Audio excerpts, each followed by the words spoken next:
Hello प्यारे बच्चों, तो कैसे हो आप सब।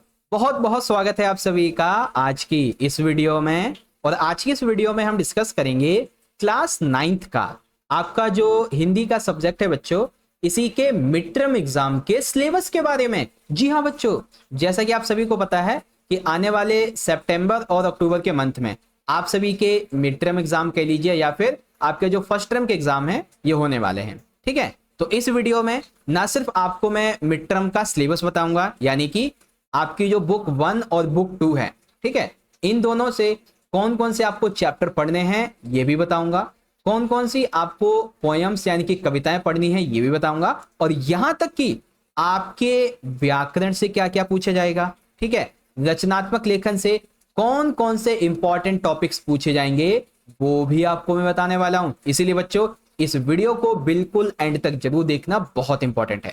ठीक है, तो चलो बच्चों वीडियो को शुरू करते हैं। और कोई भी क्वेरी क्वेश्चन हो डाउट हो आपका तो ये मेरी रही इंस्टाग्राम की आईडी, आप मुझे फॉलो कर लीजिए, पूछ सकते हो। और 9वीं क्लास की इंपॉर्टेंट नोट्स पीडीएफ और जरूरी अपडेट के लिए आप हमारा 9th क्लास का टेलीग्राम ग्रुप ज्वाइन कर लो, लिंक आपको डिस्क्रिप्शन में मिल जाएगा। ठीक है, पहली बार चैनल पे आए हो तो फटाफट से सब्सक्राइब करके बेल नोटिफिकेशन को ऑल पे जरूर सेट कर देना। तो चलो बच्चों वीडियो शुरू करते हैं। तो फाइनली यहां पे आप देख सकते हैं ये डीओई की तरफ से आपका क्लास 9th का हिंदी ए यानी कि हिंदी आ का जो सिलेबस है वो यहां पे दिया गया है। अब हम इसी को अच्छे से डिकोड करके समझने वाले हैं। ठीक है, तो चलो प्यारे बच्चों, आप सबसे पहले अपनी जो पहली वाली किताब है क्षितिज भाग 1 ये निकालो, और इसका जो विषय क्रम है यानी कि विषय सूची ये निकाल लो। निकाल लिया आपने, वेरी गुड। तो अब इसमें देखो ना, दो पार्ट हैं, एक तो है आपका गद्य खंड यानी कि जिसमें आपके चैप्टर होते हैं, एक है काव्य खंड। तो हम पहले गद्य खंड की बात कर लेते हैं। अब गद्य खंड में ना टोटल आपको 3 चैप्टर पढ़ने हैं केवल। कौन कौन से सर जी? बस 3? हाँ 3। सबसे पहला आपका जो चैप्टर रहेगा, इसके राइटर हैं प्रेमचंद जी, और चैप्टर का नाम है बच्चों दो बैलों की कथा। यानी कि आपका ये वाला जो पहला चैप्टर है ना, ये आपको पढ़ना है। फिर यहाँ पे आता है आपका सेकंड चैप्टर जिसके राइटर हैं राहुल संकतैन जी, और चैप्टर का नाम है लहासा की ओर, यानी कि ये वाला आपका जो चैप्टर है।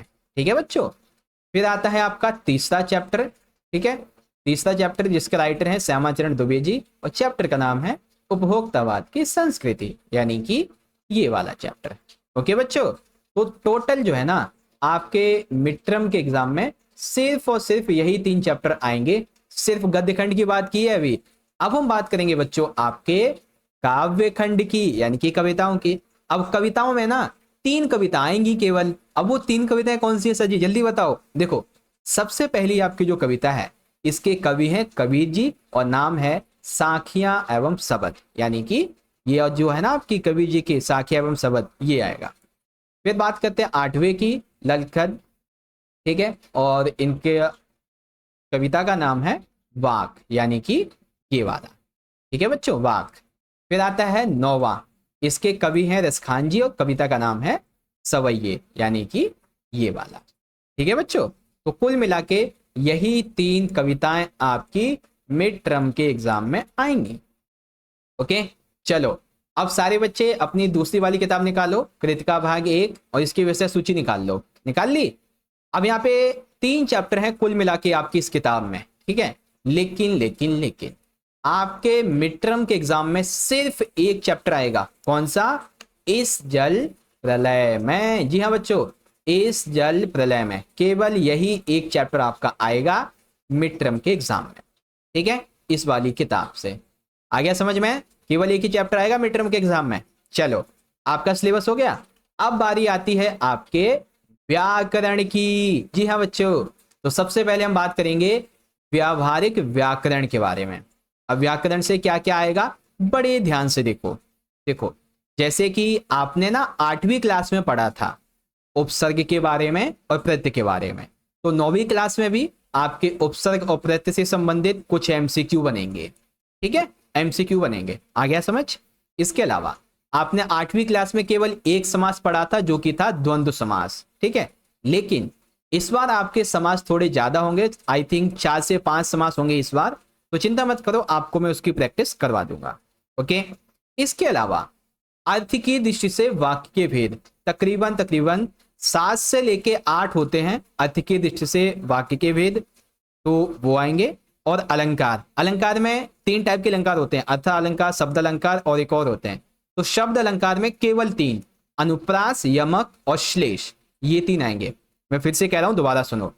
पहला टॉपिक उपसर्ग, दूसरा प्रत्यय, तीसरे समास, चौथे अर्थ की दृष्टि से वाक्य भेद, और 5वें हैं अलंकार में शब्द अलंकार, जिसमें अनुप्रास, यमक और श्लेष।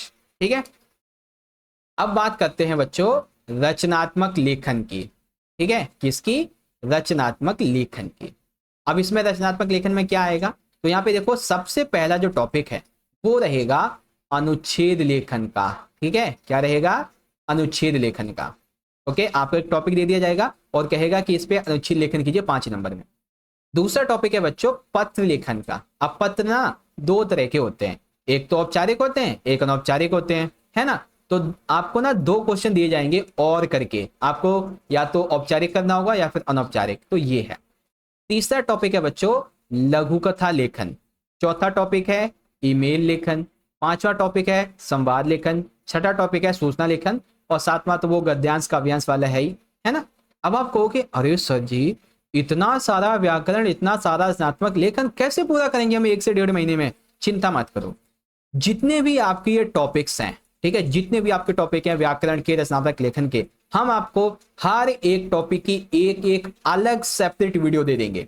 ठीक है, एक अलग सेपरेट वीडियो बनाएंगे, जिससे कि पहले उपसर्ग प्रत्यय आप समझ लेंगे, फिर समास समझ लेंगे, अर्थ की दृष्टि से वाक्य भेद समझ लेंगे, अलंकार समझ लेंगे। ठीक है, अनुच्छेद लेखन कैसे करना है, औपचारिक पत्र कैसे लिखना है, ये सब कुछ अलग अलग एक वीडियो में आपको मैं बता दूंगा। ठीक है, तो तैयारी बहुत अच्छी करवाऊंगा। बस आपको करना है क्या बच्चों, इस वीडियो को ज्यादा से ज्यादा अपने सभी दोस्तों में शेयर करें और लाइक तो जरूर करें बच्चों, क्योंकि आपका एक लाइक में बहुत मोटिवेट करता है ऐसे ही और भी वीडियोस को बनाने के लिए। तो लाइक जरूर करें, शेयर भी जरूर करें। ठीक है, एक बार फिर से आप सारे बच्चे अपना जो सिलेबस है वो दोबारा यहाँ पे देख लो। आपकी जो क्षितिज वाली किताब है, इसके गद्य खंड से 3 ही चैप्टर आपको पढ़ने हैं, जो कि मैंने यहाँ पे लिखे हुए हैं। ठीक है, फिर बात करें कविता वाले पार्ट की, तो कुल मिला के आपको 3 कविताएं पढ़नी है, जो कि यहाँ पे लिख दी है मैंने। और कृतिका से आपको सिर्फ और सिर्फ 1 ही चैप्टर पढ़ना है। फिर आता है आपका व्यावहारिक व्याकरण से, व्यावहारिक व्याकरण से आपके ये टॉपिक रहने वाले हैं, और रचनात्मक लेखन से आपके ये टॉपिक हैं। सिलेबस और वीडियो को देखने के बाद भी आपका कोई डाउट बचता है, तो ये रही मेरी इंस्टाग्राम की आईडी, फॉलो करके मैसेज करके पूछ लीजिए। और 9वीं क्लास का ग्रुप टेलीग्राम का लिंक डिस्क्रिप्शन में मिलेगा, तो जाके जरूर से ज्वाइन कर लेना। ठीक है, फिर से कह रहा हूँ, चैनल पे पहली बार आए हो तो सब्सक्राइब जरूर करो और बेल नोटिफिकेशन को ऑल पे जरूर सेट करो, क्योंकि हम आपके लिए ऐसे ही अभी न जाने और भी कितनी वीडियोस लेके आने वाले। ठीक है, तो आप चैनल को सब्सक्राइब जरूर कर लीजिएगा। मिलते हैं अगली वीडियो में, बहुत बहुत धन्यवाद। जय हिंद, जय भारत, वंदे मातरम।